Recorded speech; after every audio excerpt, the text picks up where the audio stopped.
കേരളത്തിലെ എല്ലാ യാഗങ്ങളുമായും ബന്ധപ്പെട്ട് കിടക്കുന്ന ഒരു ക്ഷേത്രമാണ് കാച്ചാംകുറിശി.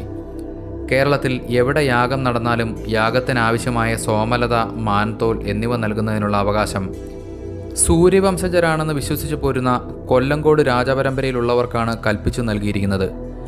യാഗസാധനങ്ങൾ യാഗം ചെയ്യാൻ ആഗ്രഹിക്കുന്ന ബ്രാഹ്മണർക്ക് ഈ കാശ്യപ ക്ഷേത്രത്തിൽ വെച്ച് മാത്രമേ നൽകുവാൻ പാടുള്ളൂ. ഇന്നോളം കേരളത്തിൽ എവിടെ യാഗം നടക്കുകയാണെങ്കിലും സോമലത വെങ്കനാട് രാജാവിൻ്റെ പരമ്പരയിലുള്ളവർ ഈ ക്ഷേത്രസന്നിധിയിൽ വെച്ചാണ് കൈമാറുന്നത്. യജ്ഞഫലത്തിൻ്റെ 1/6 ഭാഗം ഈ രാജപരമ്പരയ്ക്ക് അവകാശപ്പെട്ടതാണ്.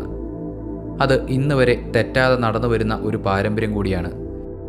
ക്ഷേത്രത്തിന് 2 തന്ത്രിമാരാണുള്ളത്. കരിയന്നൂർ മന വാസുദേവൻ നമ്പൂതിരിയും അണ്ടലാടി മന ശങ്കരൻ നമ്പൂതിരിപ്പാടും.